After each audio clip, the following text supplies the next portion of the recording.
Good evening, everyone. It's Dr. Shiva. I've been a little bit remiss on this weekend. I wanted to do these videos on ginger and green tea, but we got a little bit busy with upgrades we're doing to our data center. So anyway, it's good to have everyone here. And this evening, I'll also be doing our every week I do our group class, and it's done, on in private group class. We do it on our own infrastructure here. So I invite everyone to do that. That's this evening from 7 to 10 p.m. I run the Truth, Freedom, and Health Warrior Training Program. And any one of you can sign up to it, and I'll come back to that. So Mexico is back. Hey, Bernardo. Hello from New Jersey. Great to have you. So anyway, as people are joining, I'm going to jump right into our talk today. So today is going to be ginger and immune health, a cytosolve molecular systems biology analysis. So that's what we're going to be talking about today. And many of you know, let me just go back to this. I'm a little bit, let me go back here. Okay, good. So I have, I know many of you who listen to our talk, I typically, as people are signing in, I'm going to do it, the intro piece, and that way as people join in, you won't have to, if people have seen the intro piece. And good to everyone on Instagram. Good to have you. We have people from London, Sparta, New Jersey, great, Florida. Wonderful. So as people are signing in, let me just go right to our talk here. So today's talk is going to be on ginger and immune health. So today's talk is on ginger and immune health, a cytosolve molecular systems biology analysis. And let me give an introduction on this. So all of you who want to go to the website vashiva.com, vashiva.com. That is literally the home of the Truth, Freedom, and Health movement. And you can go there, you can find all sorts of background on the different, you can find backgrounds on many different things that I've been involved in. You can also get access to many different blog posts. Every day, our production team does at least 1 or 2 blog posts. We do our live videos. Right from there. So please go to vashiva.com. When you go to vashiva.com, you'll find out that on that site that there are many different things I've done, from the invention of email. By the way, email was a system. Email is not the simple exchange of text messages. I did that when I was a 14-year-old kid. More recently, one of the other activities I've been doing is our Research and Educational Institute, the International Center for Integrative Systems, also has created the first worldwide clean food certified seal.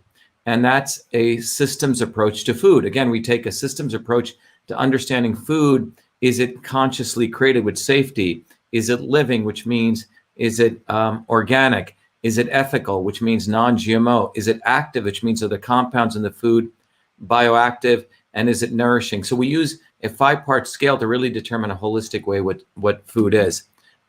In addition, another one of the activities I do is another company I run. It's an educational institute called Systems Health. And Systems Health is literally the integration of Eastern and Western medicine. And that is a way that people can actually understand that what's been done in the East for many thousands of years directly relates to engineering system theory. We have a master certification program. We have many different certification programs in there. It's really the science of systems. One of the sister things that I do is a tool that I created called Your Body, Your System. Your Body, Your System is available at yourbodyyoursystem.com. And that technology allows someone to do a self-assessment of their own body to understand what kind of system they are, and then understand when their body is off course, and understand how foods and supplements and different kinds of exercises can use the forces of transport, conversion, and storage, as well as the forces of, Vata, Pitta, and Kapha. It integrates Eastern and Western medicine, but that's a self-assessment tool for you. And then you can also find out the various things I've done you can also find out what I've done with Cytosolve. Cytosolve is really a technology for understanding the scientific source of truth. With Cytosolve, we're actually able to model at the molecular level molecular reactions based on the known literature out there. And it's literally the scientific source of truth. We're not claiming it's perfect, but based on what's going on at any point in science, we're able to bring that literature together and really understand it. So that's really will give all of you a deep understanding of the many different kinds of things I do. But fundamentally, the interconnection of truth, freedom, and health is one of the things that is probably my latest discovery and innovation and platform. And that's really embodied in the VA Shiva Truth, Freedom, and Health platform. So, by the way, that's really embodied in the Truth, Freedom, and Health platform. And as a part of that, a piece people are signing in, what I would like to do is to just go back for everyone and really play the video that I always like to play, which gives everyone a deep understanding of what truth, freedom, and health means and why it's important. So if you look at the sort of the DNA of everything I've been doing, it's always been around systems, from the email system, the invention of email, from the creation of Cytosolve, Systems Health, the Clean Food Certified movement. But I would say probably the most important thing I'm doing right now, where I integrate all of those things, the medical understanding of systems, the Eastern and Western understanding of systems, the political understanding of systems for truth, freedom, and health, into this Truth, Freedom, and Health platform. So let me just play that as people are coming in, and we'll start the Ginger talk shortly. But here is really the talk about what is the essence of the Truth, Freedom, and Health movement. Allowed our country to be taken over from again. We have allowed our country to be taken over from within, and the end goal is you will have a homogenized world where we will become slaves, because there is a condition among the elites that really thinks they're better than you, deep down inside them, that you don't deserve the freedoms you have. They don't. Okay. This reality is what people need to wake up to, and we need to all unite, working people. There's only one movement that can do that. And that is the movement that we started creating here in Massachusetts, the movement for truth, freedom, and health. Look, I've been a student of politics since I was a 4-year-old kid, studying revolutionary movements, left wing, right wing. There's a physics, there's a nuclear science to destroying the establishment. To build a bridge, you need to understand Newton's equation. You need to understand the laws of gravity. You need to understand Poisson's ratio. There is a way to build a revolution, and that's why I put this together. My goal is to train an army of truth, freedom, and health leaders. We don't need followers like social media. We need leaders, but they need training, because the educational system does not teach them history, nothing. So in 3 hours, that's what I've started doing. That's the solution. We got to train people. First, with understanding what a system is. The second is understanding the interconnection between truth, freedom, and health. Freedom is the ability to move freely, communicate freely, right? Talk freely. Without freedom, you cannot convert ideas, hypothesis into truth, which is science. And without freedom, you can't really get to truth. And without truth, you make up fake problems and fake solutions, which means you destroy our health. And without health, which is the infrastructure of us and our body, you can't fight for freedom. Third concept is it has to be bottoms up, working people, people who work uniting. And with the right... By the way, everyone, I was trying a new way to do that. I'm going to start from the beginning and just play that video again. And I'm going to play directly from the website. So those of you who want to go to vashiva.com/join. I don't think the video was streaming that well, so I'm just going to redo that part again. I'm going to go right to vashiva.com/join, and you can follow it right from there. The tool that I use just offered a new capability. You can literally embed a video, but it doesn't look like it works too well. So I'm going to go right here and do it right from there. So I'm going to remove this from the studio. Let me add it right there. And I think it'll be a lot cleaner to do it. So sorry about that, everyone. So anyway, this is, again, the Truth, Freedom, and Health video that everyone can see. And you can follow along here. Let me make this bigger for everyone. Right. So let me go here. I'm going to play it right from here. Here we go. Sorry about that. We have allowed our country to be taken over from within. And the end goal is you will have a homogenized world where we will become slaves, because there is a condition among the elites that really thinks they're better than you, deep down inside them, that you don't deserve the freedoms you have. They don't. This reality is what people need to wake up to, and we need to all unite, working people. There's only one movement that can do that. And that is the movement that we started creating here in Massachusetts, the movement for truth, freedom, and health. Look, I've been a student of politics since I was a 4-year-old kid, studying revolutionary movements, left wing, right wing. There's a physics, there's a nuclear science to destroying the establishment. To build a bridge, you need to understand Newton's equation. You need to understand the laws of gravity. You need to understand Poisson's ratio. There is a way to build a revolution. And that's why I put this together. My goal is to train a army of truth, freedom, and health leaders. We don't need followers like social media. We need leaders, but they need training because the educational system does not teach them history, nothing. So in 3 hours, that's what I've started doing. That's the solution. We got to train people. First, with understanding what a system is. The second is understanding the interconnection between truth, freedom, and health. Freedom is the ability to move freely, communicate freely, right? Talk freely. Without freedom, you cannot convert ideas, hypothesis into truth, which is science. And without freedom, you can't really get to truth. And without truth, you make up fake problems and fake solutions, which means you destroy our health. And without health, which is the infrastructure of us and our body, you can't fight for freedom. Third concept is it has to be bottoms up. Working people, people who work united. And what the right wing has done is whenever you say working people unite, that must be communist. Meanwhile, they've let the Democrats run unions, which suppress workers. Completely corrupt. But when you look at the arc of American history, it's been when working people came up. We need to go local. Every solution I'm coming up with as a part of this movement, we're giving the science, which is the truth, and then we tell people what they can do on the ground. Like with election fraud, you don't need to wait for some lawyer. Our goal is to train people, Dave, to go local, to go local, to go local, fight locally. Forget lawyers, forget politicians, forget celebrities. You've got to learn politics, and there is a science to it. They lock us down, we should be ready to shut them down. And the fourth part of this principle is a not so obvious establishment. So when you look at a system, there's always something that disturbs you from getting to your goal. Well, the biggest disturbance is a not so obvious establishment, which are those people who claim they're for you, on the left and the right. The Al Sharptons who tell black people I'm for you. The Tucker Carlsons. Do you think any true anti-establishment person will ever be on Fox or CNN? I don't think so. They both mislead working people back into the establishment. Without this solid understanding of political physics and theory, you're screwed. You're going to follow on the left wing, Bernie Sanders. Oh, he said something. Or Robert Kennedy. Scumbags. Or you're going to follow, some right-wing talk show host. They're not going to lead us to liberation. It's us. And that political physics, it's a nuclear science of change. Bottoms up. We have to organize to understand that there is people who talk a good game and then look at what they actually do, left and right. I'm sorry, Sean Hannity may say some good things, but I don't see the urgency in his voice to get something done. And it can only come when you weaponize yourself with the right knowledge. You need to be able to identify a rat. Christ didn't go after the Romans, right? It was the Pharisees and the Sadducees who screwed him up. His own quote unquote people. And that's where we're at. So these four concepts I've built into a curriculum. People can go to bashiva.com, and it's an educational program. We need to train people in political theory.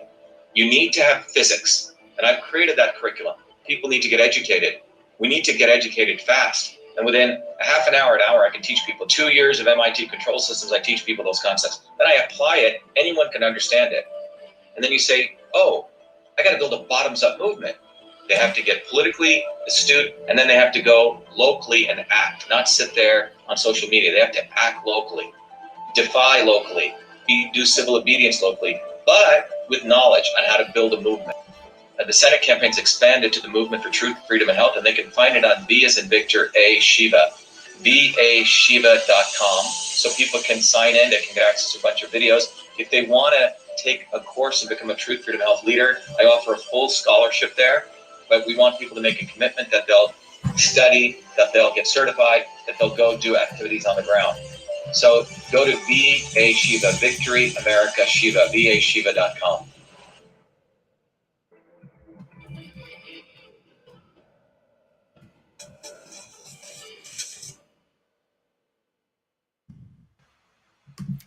All right, everyone. Good evening. We're going to talk about Ginger today. Anyway, that's the background introduction about what the VA Shiva Truth, Freedom, and Health movement's all about, and that video really encompasses the heart and the soul of what we're trying to do here. It comes from all different things, but I hope all of you take advantage of it. So let me. I'm going to jump right in, and we're going to go right into our. In some ways, it's a class that we're doing today, and I have to do a class this evening on our on Truth, Freedom, and Health. So I hope some of you can join us there.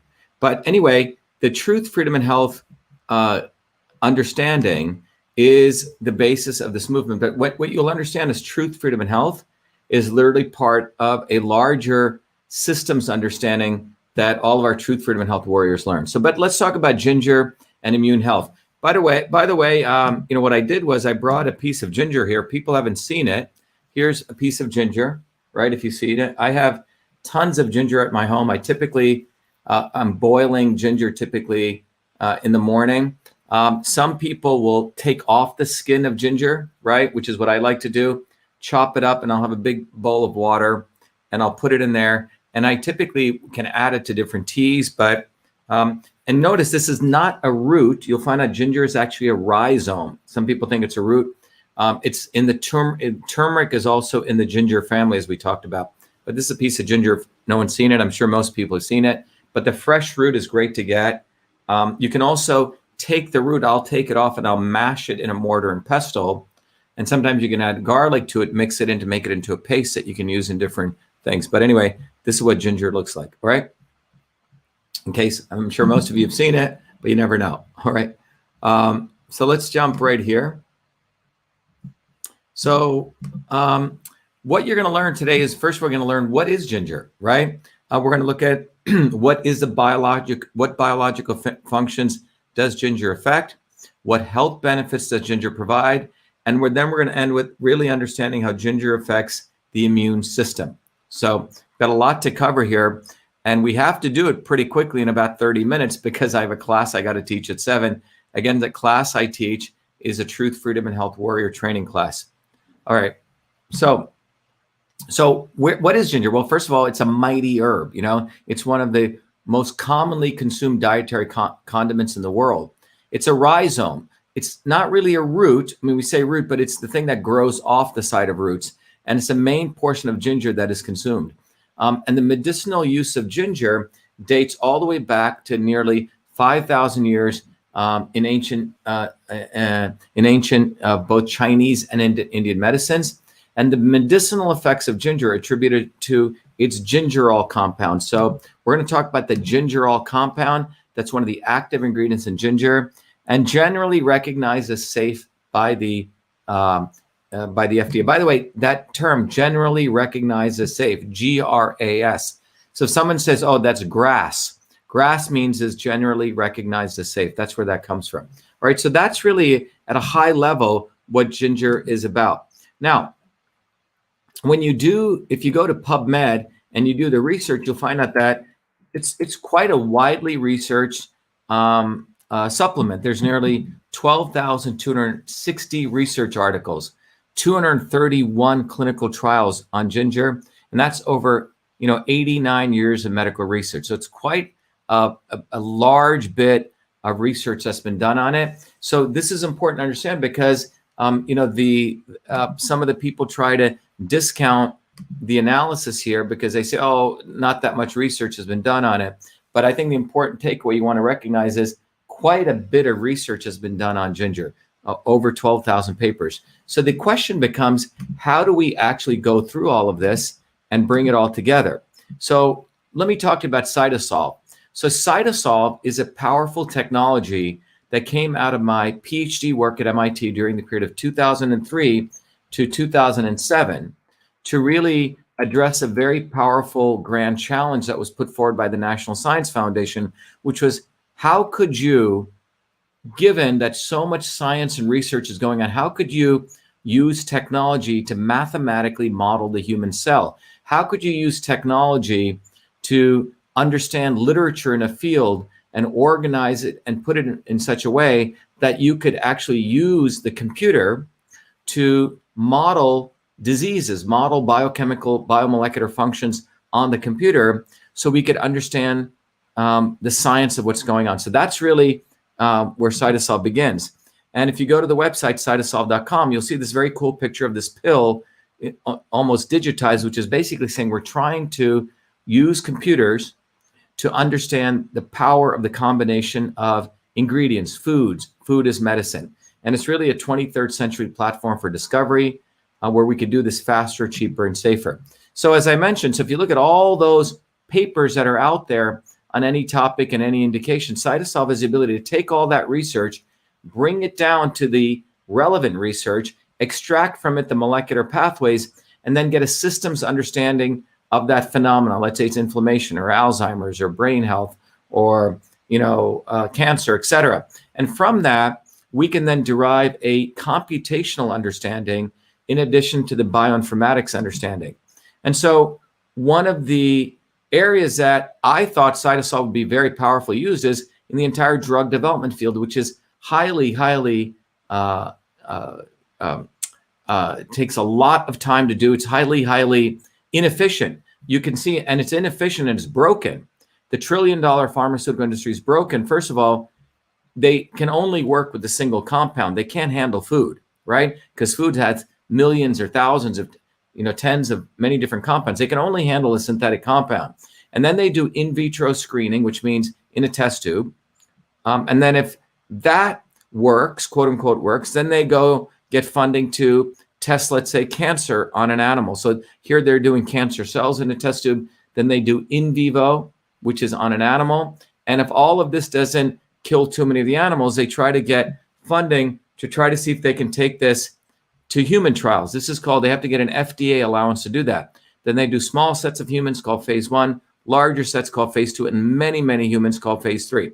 This is the process of pharmaceutical drug development. And the interesting thing is 20% of the stuff that goes into phase 1 never makes it, which means it fails. So a lot of the work here is being done very ineffectively. So my theory was, wow, if you could do this better, you could solve a lot of the side effects and the stuff that comes out of this end. And furthermore, it takes about $5 billion, 13 years to do. And it's impossible for this methodology to handle combinations or personalized or imprecise. It can't handle food, right? So, and furthermore, if you look at pharmaceutical industry, this is why they need to move into the market of vaccines, because year over year, they're doing R&D funding in this pharmaceutical model. And big pharma is frankly failing big time. In fact, even the FDA is not allowing any of their medicines or less and less of their medicines to come out because of the side effects and the toxicity. So this is why pharma is moving so fast into vaccines, because vaccines don't have to go through the same regulatory framework, all right? Because vaccines are considered a biologic. So the other important thing to understand is the entire drug development model is based on like the blind man touching the elephant. So if the elephant here represents immune health, if the elephant represents cancer, right? You'll find out that the individual way that research is done today in academia is it's reductionism. Research is actually what is called reductionist research, the way we do things. So academia is incentivized not to look at the whole problem. And this is something I'll keep repeating and keep making clear, because a lot of people don't understand the real source of where the problem in medical research comes from. It goes back to academia. Even before big pharma is academic research, where if you're a researcher in academia, you're incentivized not to look at the whole problem. You're incentivized to be the blind man looking at parts of the problem. And God forbid you ever got together and decided to work together, you would end up with something like this, which looked nothing like the elephant, okay? Because the entire research base is not holistic, it looks at pieces. So the guy touching the trunk thinks it's a snake. The guy touching the tusk thinks it's a sword, et cetera. So you don't even get anything close to the elephant. It's fundamentally broken. Moreover, starting in 2003 is when we had a big opportunity for a revolution in biology. And what was that? We found out that the complexity of an organism is not a function of the number of parts. Prior to 2003, biology kept saying, well, we knew a worm had around 20,000 genes. And the idea was, well, a human being, we knew is so much more complex. We knew the hypothesis was that a human being must have at least 100,000 million genes. Well, the irony was when the Genome Project ended in 2003, remember the Human Genome Project was all about saying that genes are who we are. But it turns out genes are not who we are. We only have 20,000 genes, the same number of genes as a worm. So this flipped biology on its head, and it moved to a field called systems biology. And by the way, what you're learning here, you're not going to learn anywhere else, because systems biology is still relatively a new field. And systems biology says we don't just, in order to understand the whole human here, we got to understand how the genes interact with proteins across cells and tissues to understand the whole. So it's a systems approach to biology. We're spanning many spatial scales as well as temporal scales. So this was manifested in one of the grand challenges that the National Science Foundation put forward in 2003. You know, the National Science Foundation makes great challenges, which is try to incentivize the movement of science forward. And the challenge that they put forward in 2003 is now recognizing, wait a minute, it's not just about the genes. It's about the entire human cell. And the question was, could we create a technology to mathematically model the entire cell? So imagine the cell as a reactor of all these mathematical or chemical reactions, all these chemical reactions. Could we create a technology that could mathematically model that? And by the way, any one of these chemical reactions looks like this. Chemical A reacts with chemical B to give protein X. And these, in 2003, some of these little diagrams are becoming mathematical models. My goal of my PhD work was, could we connect many, many mathematical models so you could scale, which means create large scale models in a decentralized way. And that was really the creation of Cytosolve. So this was my PhD work. What I created was a technology that could provide a framework for modeling complexity. And before my PhD was done, people thought this was an impossible problem. And even after I finished my PhD in 2007, I spent 5 years publishing a lot of scientific papers in the leading journals, because you always have naysayers. And I proved it out with many different industrial organizations. In fact, used Cytosolve to discover a combination therapy for pancreatic cancer, all done on the computer without killing animals.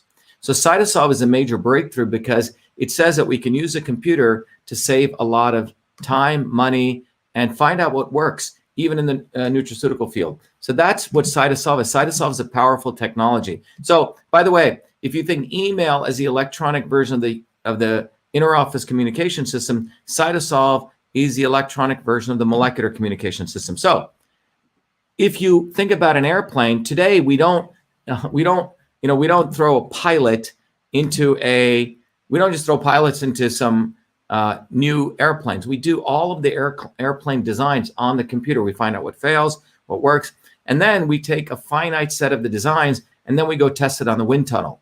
And then hopefully we don't kill too many pilots at all. So Cytosolve is the equivalent of that. Cytosolve allows us to test things in silico, which means on the computer. And not only can we test a single compound, we can test combinations of compounds, which is what the pharma industry cannot do. So as we study any of these herbs or foods, they have many, many different compounds, right? So we're able to test it on the computer long before we go kill animals, long before we go into the wet lab. And this allows us to discover things faster, cheaper, and safer. So by way of example, if you think about, when I grew up in India, or you may remember people doing the mortar and pestle combining things, right? We're able to do that same effect on the computer. Where my grandmother, for example, used to come up with combinations of, let's say, mixing this herb and that herb. If you asked her, well, how did you do that? She would speak in a language it was hard for people to understand in terms of not only language, but using an ancient system of medicine. With Cytosolve, we can break through that. And what we can do is, for example, let's say I wanted to combine turmeric, which we talked about, with resveratrol, which or grapes.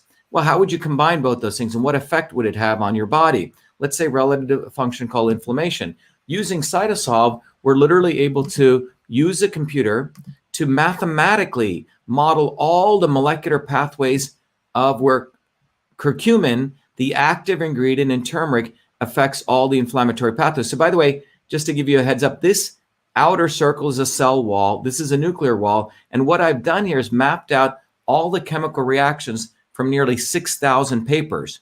All the places curcumin, which is the active ingredient in turmeric, hits. So you're seeing all the red lines are all the different places where curcumin has an effect at the cellular level, including at the nuclear level. And then you're looking at, similarly, the blue lines where resveratrol hits. Then I'm able to mathematically model the combination of both curcumin and resveratrol, okay? interact both of them. How am I able to do that? I'm able to create a simulation on the computer. So the right column here represents a cytokine, which is an inflammatory cytokine. So here I have no curcumin or resveratrol. I have a high amount of inflammation. Again, we're not killing any animals. We're doing this experiment on the computer. Then when I just give curcumin, you notice it drops from 0.15 to 0.05, which is a drop in inflammation, and that's validated by clinical work. Then if I just give resveratrol, it drops from 0.15 to 0.06, which is also good, not as good as curcumin. And then if I do a combination, and I want people to listen to this carefully, this is why the principles of systems is important, the concept of synergy. This is why food is medicine. Here what I'm doing is I'm not just giving a lot of curcumin and a lot of resveratrol, I'm doing a combination therapy. I'm giving a little bit less of curcumin from 5 to 3, 40% less, a little bit less of resveratrol from 5 to 2, okay? Which is a 60% reduction. Watch what happens. You get a massive, nearly a 200% further decline in the cytokine response, which means the combination of curcumin and resveratrol upregulates or downregulates, to be specific, inflammation even further. This is called the synergistic response. This is the power of CytoSolve. CytoSolve is really the source of scientific truth. And what we've done now over the last 16 years, we've built an amazing infrastructure in our data center that many, many different organizations can use. And this is essentially what we used to really understand the effects of ginger on immune health, or turmeric on immune health, or molecular hydrogen on immune health, or nitric oxide on the effect of cardiovascular health. CytoSolve is an amazing revolutionary breakthrough, which allows us to look at all the literature over here on the bottom right, mine it, mathematically model it. We work with the research community. We want as many people to be involved. We want citizen scientists. That's what CytoSolve is about. CytoSolve is an decentralized, inclusive, transparent, open, personalized, system-based infrastructure for finding the scientific source of truth. Okay. And what I've decided to do is, for the last many, many years, I've been helping major companies in business to business understand it. But over the last 15 years, we have created repositories of mathematical models. And what we're doing now is to use CytoSolve for the public to also understand, how does this ingredient affect this? That's how I'm able to do these educational videos. And that's part of the Truth, Freedom, and Health platform. So I appreciate all your guys' support and the contributions people make. And in return for that, we're starting to offer courses. But that's what CytoSolve is. CytoSolve is an engine to find the scientific source of truth. So we will continue to support your education by doing that. Okay, so that's really the background on CytoSolve, which I think is important for everyone to understand. So let's go back to ginger, okay? So ginger, when we look at ginger, we're using CytoSolve to understand the complexity of ginger, okay? Yes, Robert says a brilliant tool for health. Yes, it's the tool that's been needed. It's a tool that interconnects East and West, and it's really been the journey of my life. So I'm very, very excited to share this with you, and very fortunate to have come to this stage where I can do this. So let's go to ginger. So what is in ginger? Okay, what is actually in ginger? And we'll find is in ginger there's 115 different chemical compounds. Think about that. 115 different chemical compounds have been identified, which doesn't mean that there's not any less. It's got minerals, it's got vitamins, it's got gingerols. Okay, many minerals, vitamins, and gingerols. So these are, by the way, there are a total of 33 gingerol-related compounds. 33. Now we're going to focus on 4 of them: 6 gingerol, 8 gingerol, 10 gingerol, and 6 shogalol. Okay. So up here, as I like to normally do, this is the 6 gingerol. Over here, you see it's got the OH and the string of carbons with the OH and double O over it. 10 gingerol essentially has 1, 2, 3, 4, 5, 6, 7, 8. You can see it's got from here 1, 2, 3, 4, 5, 6, 7, 8, 9, 10 up until the OH. Okay, this has 1, 2, 3, 4, 5, 6. This is how they number in organic chemistry. And over here, 8 gingerol has 1, 2, 3, 4, 5, 6, 7, 8 gingerol. Okay, 6-Shogal, you notice it doesn't have the OH group. It has 1, 2, 3, 4, 5, 6. So that's how you understand the numbering, okay? So that's the gingerols, all right? Now, let's look at the biological effects of ginger. When we do the analysis here, we're going to first look at the biological effects, which means at the molecular systems level, and then we're going to look at how that manifests at the health level, all right?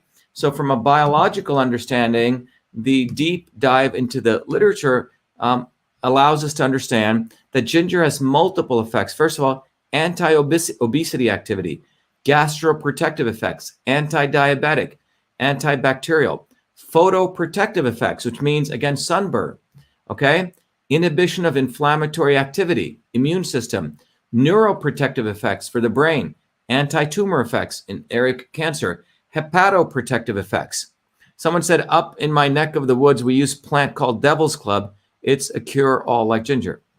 Thanks, praise Trinity. Thanks for sharing that. But you can see that it has hepatoprotective effects. What does hepato mean? Hepato means liver, okay? Many of these roots, these rhizomes, including turmeric, as we've talked about, has a very powerful effect for protecting the liver. And by the way, you support the liver. There's a liver skin axis. I was just talking to someone who was concerned with their kids having skin issues. So just think about your liver, by the way, is a very powerful organ for detoxification. And when the liver is congested, it'll use your skin. So if you see a lot of skin issues, you want to look at the liver. Anyway, the value of ginger is it supports the effects of hepatoprotective activities. Okay.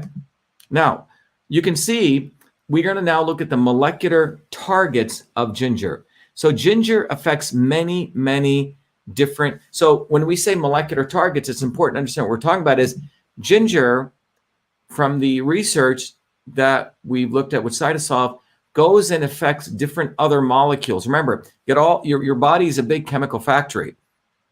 And what ginger does is ginger can bind with other molecules. That's called a target. And that binding can have an effect to increase the activity of that molecule or downregulate the activity, okay? So these are called molecular targets, all right? So molecular targets. So let's look at the molecular targets of ginger. So what are those molecular targets? Well, it has inflammatory enzymes it affects. So lipoxygenase, cyclooxygenase, these are what's called COX-2 enzymes, or the lipoxygenase enzyme Z. So when ginger connects with the inhibition of cyclooxygenase enzymes, it downregulates inflammation.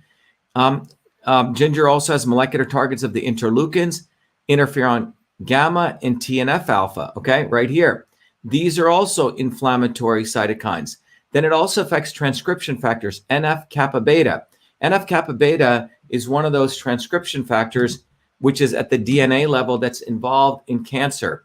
It's a marker for cancer. So NF-kappa beta and ginger, or NF-kappa beta serves as a target for ginger. And when ginger binds to that, it has a very powerful effect in having anti-carcinogenic, anti-tumor effects. Ginger also has a very powerful effect, if we go over here, in cell growth, phases GO1 and GO phase activators. Very, very important when you're looking at cell proliferation. That's what happens in cancer. So it regulates that. And it also is involved in the cell death regulators, P53, BCL2, survivin, and BAX. Why are these important? Because when cancer takes place in your body, cells that are supposed to die do not die, okay? And this is a problem because this is why the tumor cell doesn't die, because it doesn't go through the normal cycle. And what ginger does is it interacts with these P53, BCL2, survivin, and BAX to ensure that apoptosis, which is cell death, occurs. And then we have angiogenesis regulators, VEGF. What is that? Well, when God forbid anyone gets cancer, but when the tumor cell places itself in some organ or some area, it then starts proliferating itself. It puts down its own vasculature. And VEGF, which is a molecule, is very, very important for controlling that vasculature. So again, this good news is, and that's called angiogenesis. So we see ginger also interacts with that. So obviously what you're finding is the research shows that ginger can have many, many anti-cancer properties from its interaction, okay? So that's the molecular targets of ginger. Now, what are the health benefits of ginger? So what we walked through is the molecular aspects and the biological aspects. So what are the health benefits? Well, ginger has so many profound effects. First of all, it's oxidative damage. It's anti-aging. Okay, inflammation, amazing for nausea and vomiting. I can't recommend this enough, and you should obviously talk to your doctors, right? But if you're ever in a air flight and you feel nausea or you're car sick, one of the best things, if you can get some good, you take ginger, but ginger ale. It's a very powerful way to deliver it. Obviously, you can get it organic with less sugar, but ginger ale is phenomenal for nausea and vomiting. It's a way to really quiet the body down, and it's very powerful for the stomach. All right. So it's a very simple cure-all for that if you want to look into that. Cancer, asthma, dementia, diabetes, ulcerative colitis, cardiovascular disease, platelet aggregation, which is coagulation, and cholesterol. So you can see ginger inhibits all of these things. So it's something, that's why in traditional cultures, it's not like you have to think about this. Ginger is pretty much involved in most of the diet. As a part of the diet, you're always including ginger. You're having ginger tea. I don't go a day without having some type of ginger tea or including it in some food. It's basically a powerful, mighty herb, So this is why in ancient times, people learned certain herbs are so powerful.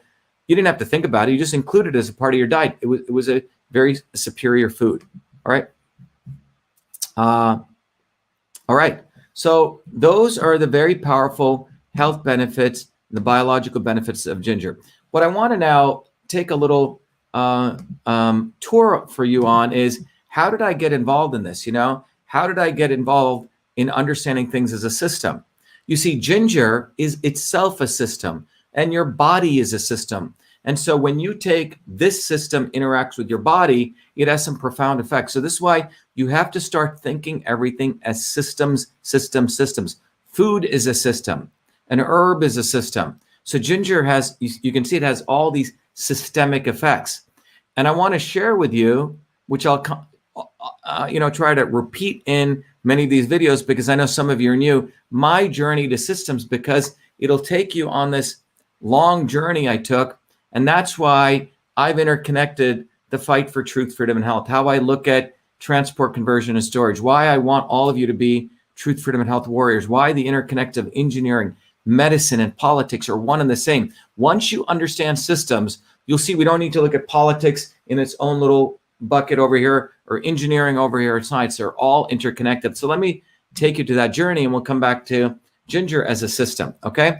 So that journey for me begins in India. I grew up as a young kid in Bombay, India, which was a system within a system. You had extremely wealthy people, extremely poor people. You had all different religious systems, right? Zoroastrians, you had Hindus, you had Christians. Outside of our apartment in Bombay, we could look at, during the holidays, all different holidays taking place. We lived in a very, very multilingual system. But I also was aware of the caste system in India, where people are put into their unfortunate little buckets. But I also experienced a different kind of system. I experienced a system of Indian agriculture, or without electricity, without any running water in the early mid 60s, where my grandparents lived in, and there were scenes like this where my grandparents were poor village farmers. But my grandmother, in addition to being someone who worked 16 hours a day in the village, she was also the village shaman, which means a healer. And this was her in her Sunday best. She would, on Saturdays and Sundays, 30, 40 people would come to our small village home. She would observe their face. She could diagnose what kind of system they were. And then when she would figure out the right medicine for the right person at the right time for their particular imbalances.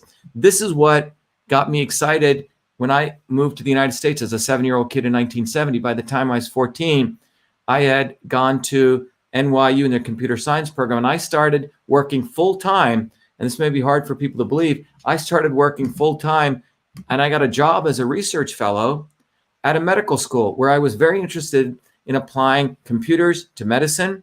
And I was looking at why babies were dying in their sleep. the sleep system. Babies have actually 6 states of sleep.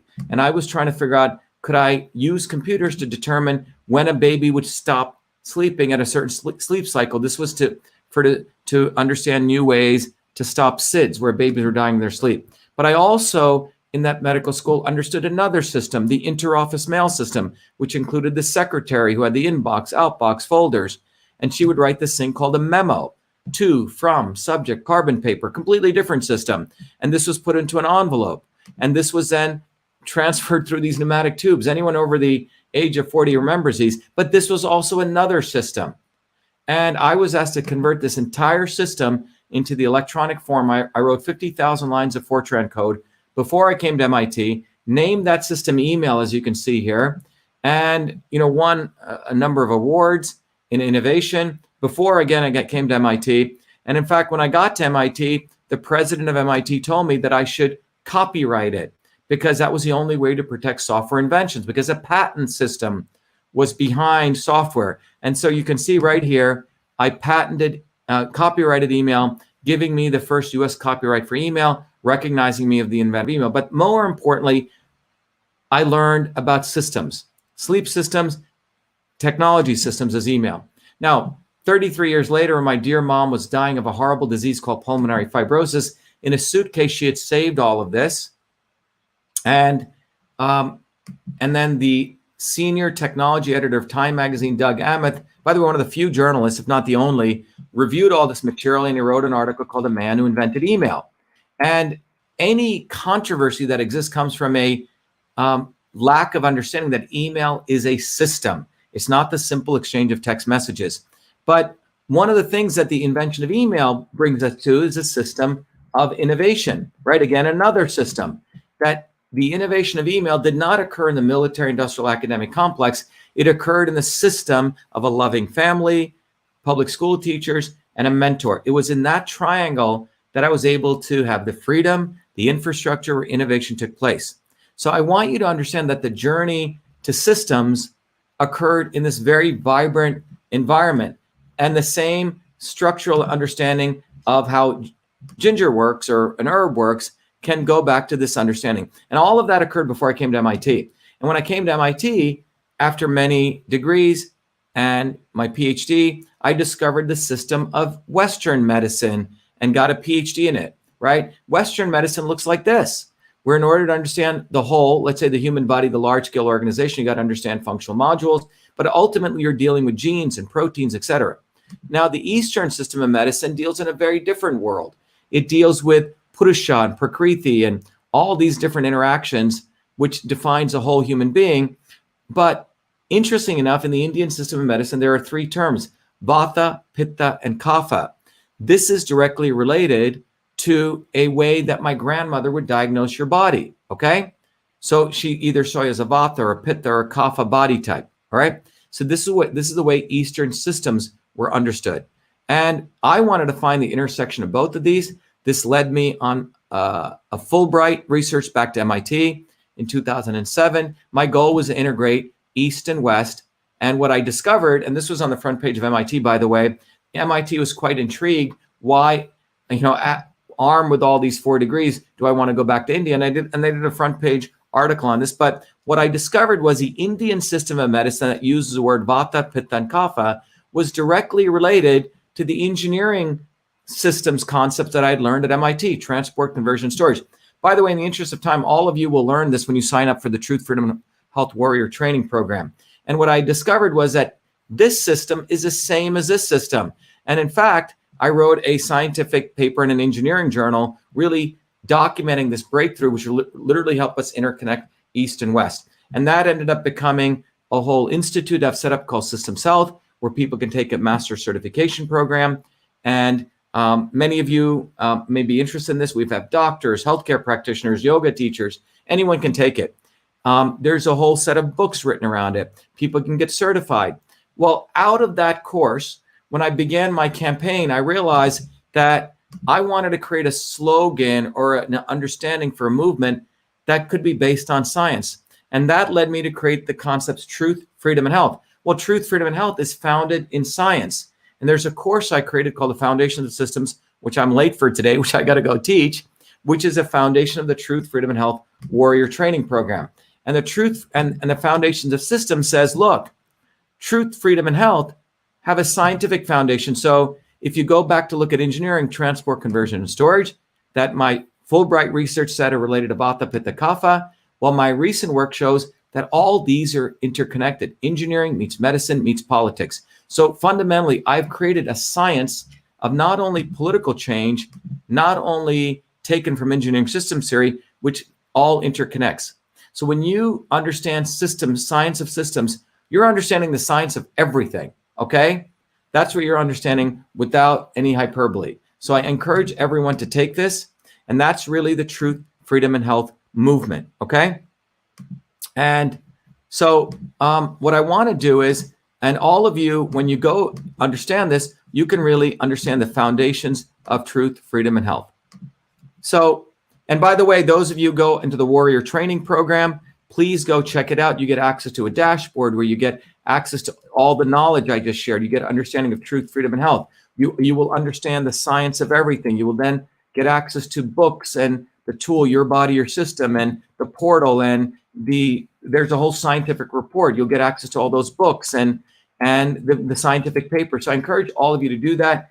And I'm very grateful for all of you who are contributing. And those people who contribute 100 or more will get access to the Truth, Freedom, Health Warrior Training Program. But then you also get to build community. I want you to go online without fear. This is in our data center. You could create your own community here, ask questions. There's a social media equivalent that we've done to Facebook, all underground, so you don't get thrown off, and you can create your own interaction, and then you can get activated. You can learn how do you educate your neighbors about the real systems issue of masks, how you educate them to go beyond vax and anti-vax. So this is a systems approach, and that systems approach really is what teaches us about the immune system. So I want you to understand when you take that systems approach, so when you learn about the immune system, so we want to talk about the immune system that we're going to use to understand all ingredients. Well, when you look at the immune system, you'll find out the old 1915 model of the immune system that is still used by scientists and doctors is based on this very simplistic understanding where a pathogen comes into you, and then your innate immune system reacts, which is the aspect of your immune system in your eyes, your throat, your your gut, and that immune system is one part. And the idea is that this immune system will then trigger your adaptive immune system to create antibodies. And the idea is this is pretty much it, okay? Therefore, the whole goal of this old two-compartment model of the immune system is we need antibodies, antibodies, antibodies, okay? And the reality, though, is the research that I presented at the National Science Foundation just a couple of years ago, it modernizes this very rudimentary understanding of the immune system. It's not just antibodies. Guess what? Your immune system contains the interferon system, where I spent nearly 5 years of my work researching as part of my PhD work at MIT. It contains your microbiome and the virome, 60 trillion bacteria, 380 trillion viruses in your own body, the neural system, the gut-brain axis. This is really the holistic systems-based understanding of the immune system. And what this teaches us is it's more than just antibodies. So, for example, the typical innate immune system is, here is your immune cell. This little pink structure here is the remnants of a virus that your body tries to eat up. And this remnant is, and the second two is the antigen, which presents it to the T cell, and your T cell creates the antibodies. That's pretty much what they're talking about. Again, here's another way. You're looking at a series of infected epithelial cells. The macrophage slides through the lining, and after it eats it up, it presents this to the CD4 T cell, which causes your B cell to create antibodies. Over here, it stops the virus, but also the CD4 cell innervates your CD8 T cell to go kill the infected cell. So this is pretty much this very rudimentary understanding of the immune system. But the point is they ignore the IFN. They're ignoring many, many things, okay? So the interferon system is much more profound. It comes long before the immune system, the antibody system even kicks in. The interferons constitute the first line of defense against infection. In fact, interferons create the antiviral environment in the cell. Thousands of genes get upregulated with the interferon system. And type 1 IFNs are present in virtually all cells in the body, in every cell in the body. This is important. Antibodies may not be present in every cell, but interferons are. And these are the two type 1 and type 2 interferons. So it's very important for us to understand this when we look at ingredients, like any of the ingredients we're going to look at, that interferon system is everywhere. And unfortunately, the MDs and the scientists don't even talk about the interferon system, right? So there are people who will get a virus or a flu. They won't even get antibodies, but their body fights it because the interferon system creates IFNs, which go and activate NK cells. They activate, the natural killer cells. So your body gets immunity other ways. So it's not just the antibodies. That's a reductionist non-systems view. Okay. So there you go. You just learned the immune system. Anyway, that's a quick synopsis of this. There's greater videos that we've done that'll educate you on more. All right. So that's the full nature of the immune system. Now, what is the effects of ginger on immune health? Well, let's look at it. Well, first of all, the gingerols modulate the immune system through their anti-inflammatory properties. Ginger essential oil exhibits antimicrobial effects. Gingerols alleviate allergy symptoms through inhibition of the histamine release. And gingerols also relieve asthma symptoms by inhibiting airway contraction. So gingerols really modulate the immune system, okay?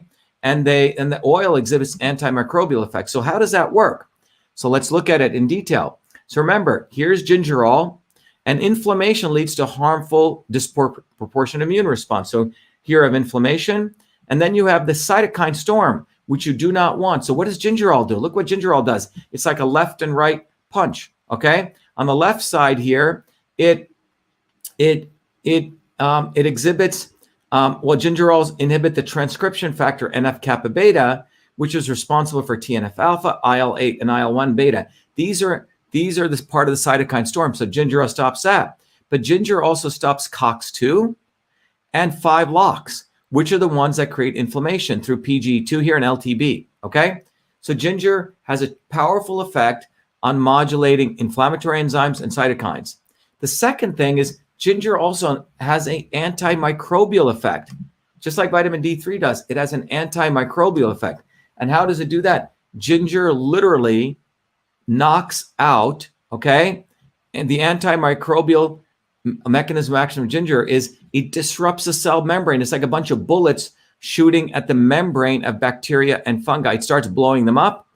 And it also, the antifungal nature of ginger is it also disrupts the cell membrane disruption. So it disrupts the cell membrane. That's what the essential oil of ginger does, okay? Very powerful. The next thing is ginger also modulates allergy, the allergic response, because your body produces histamines. So if you look at antihistamines, okay? So ginger has an antihistamine effect. So as you can notice here, what ginger does, the basophils, this purple structure here, produces histamines in response to allergens. Now, what histamines are implicated in antigen-specific things. For example, some people have to nuts and shellfish and pollen. And what ginger does, it mitigates the allergic reaction by reducing the production of histamines in the basophils. So ginger works inside the basophils so you don't have this allergic response.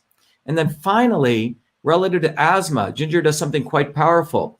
You can see right here are the calcium ion channels. So under asthmatic conditions, Ca2 ions enter, right? So calcium ions enter the airway smooth muscle cells and cause contraction of the airways. That's why people feel like they can't breathe. So the calcium ions enter there and they start basically, if you've seen people in asthma, they start wheezing and they can't breathe. So what occurs here is right here, you can see what ginger does. Ginger prevents the calcium ions from entering the calcium ion entry by inhibiting the calcium channels on the airway smooth muscle. So here are the airway smooth muscles.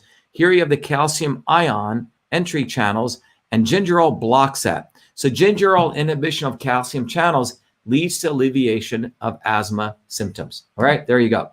So in closing, what you can see here is that ginger has a synergistic effect. It not just hits one thing. It's like an orchestra conductor turning on many things. right? Anti-inflammatory effects, modulates the cytokine storm, supports the calcium channels for asthma in terms of allergies. So it's a multiplicative effect. So in closing, I want to end with pounding on the fact, as I talked about when I looked at the curcumin and the resveratrol example, what CytoSolve is able to do is we're able to understand these synergistic responses, because that's why we're able to really discover things. So that synergy response is what's involved here. So when we look at the synergistic principle, what we're able to also discover is that when you look at that, yogi or that medicinal healer who's mixing many things together, we've been able to use the same approach to develop a new product. For years, I've been helping many of the largest brands in the world in the nutraceutical space figure out how their combinations work on the business-to-business side. And over the last 16 years, we've actually built our own models. We've really started getting a deep understanding. And about a couple of years ago, we started looking at the many different types of things that are out there that can lower discomfort and pain in the body. And we went through billions of computations, and we have figured out a powerful product that I'm proud to release. So this is coming out where we're actually going to the consumer, to people like you, to support your health. And it's called MV25. And it's a product, we call it Momentum to Move. By the way, mass times velocity is momentum in physics. So we're able to understand the interrelationship of a number of very powerful nutrients, and that has resulted in MV25. And as I say very clearly on the back of the bottle, it says Dr. Shiva MV25 was formulated using the CytoSolve computational systems biology platform, a technology for precision and personalized health, invented by Dr. Shiva during his doctoral research at MIT. This formulation results from integrating thousands of peer-reviewed scientific papers, like we just did with ginger, okay, or with any of the nutrients, thousands of peer-reviewed scientific papers across 4 decades in 68 research institutions, and computing trillions of potential combinations, trillions. We just didn't do one combination, but trillions of combinations of biomolecular reactions to discover an optimal synergy of compounds that downregulate the biomarkers of discomfort and normal swelling. So when we put this on the label, CytoSolve Optimized, means this formula has been optimized to maximize benefits and bioavailability while minimizing toxicity based on current research curated by CytoSolve. As the science advances, so will this formulation. This is our promise. So, and by the way, MV25 is clean, certified clean, which means we're using organic sources. We're not using GMO sources, and it's made in the United States. But we're very proud of this because, and by the way, you can go to vashiva.com and to the shop to get it. But what's powerful about this is a promise that we're making. The important thing to understand is science is constantly changing. And what many of these nutraceutical companies do, they throw formulation, that's it, they throw a lot of marketing. The promise we're making is as the science improves, this formulation will also improve. And that's really the scientific method. So anyway, in closing, what I want to share with you is when we take a systems approach like we've done to developing MV25, is that when you take ginger again, we can also take an Eastern and engineering systems approach. Everything I've shared with you now comes from the bottoms-up molecular systems engineering approach. Well, we can also take a bottoms-up approach, but from integrating engineering systems theory as well as Eastern systems of medicine, which is what we've done with the approach that I shared with you earlier, where we're looking at engineering systems theory, which is what I discovered after my Fulbright work. And by the way, if you go to Your Body, Your System, which is, by the way, included for anyone who becomes a Truth, Freedom, and Health warrior, you will understand when you look at Your Body, Your System, we have an exam that you can run on yourselves, which will help figure out what kind of body system you are. Then the black dot denotes how you're imbalanced from you today. And then you can figure out, the system will calculate the right foods, supplements, exercises, yoga postures that are right for you. And obviously, this is not a medical tool. It's helping you figure out how the forces of transport, conversion, storage affect you. And by the way, there's a book that goes along and the entire Your Body, Your System program. And I want to thank many of you who've donated 25 or more to building our Truth, Freedom, and Health movement. You guys get that together when you contribute that. Again, it's my way of thanking you. But when you look at ginger, and if you apply this, you'll find out when you look at your body, you'll find out from the engineering systems approach, ginger lowers vata. Okay. So if you're very jittery and you want to calm down, right? If you have an upset stomach, that's transport. Ginger lowers vata. Ginger also lowers pitta. That's the fresh ginger. Big difference between fresh ginger and dry ginger. Fresh ginger lowers pitta, okay? Which means it calms your digestion, okay? The dry ginger, oops, this is really should be dry ginger. Sorry about that. This should really, the dry ginger increases pitta. Let me edit that right here. So big difference between fresh ginger and dry ginger. Let me edit it right here. Dry ginger, okay? Dry ginger is, let me bring that up again. There's a mistake here to everyone that I've just edited to people listening. Dry ginger, sorry about that. Fresh ginger lowers, like the ginger ale, right? It'll stop an upset stomach. If you need more digestion, metabolism, that's a dry ginger. And then ginger also lowers kapha, okay? Which means it lowers fat storage, which kapha is this. So you can see from an engineering standpoint, from an Eastern approach, the effects of ginger. How much should you take? Well, the research shows the maintenance dosage is around 250 milligrams to 4.8 grams per day. For pain, you want to take about 2 grams per day. For sugar control, diabetes, 1.6 grams per day or 1,600 milligrams. For migraines, 250 milligrams single dose. And nausea, 250 milligrams to 2 grams. Again, all of this, you can see the references here you can look up on PubMed. All right. In summary, ginger inhibits inflammatory enzymes such as COX-2 and 5-LOX, thereby controlling runaway immune response. Ginger directly kills bacteria and fungi. Ginger inhibits the inflammatory cytokines, and ginger mitigates allergic reactions and asthma and symptoms.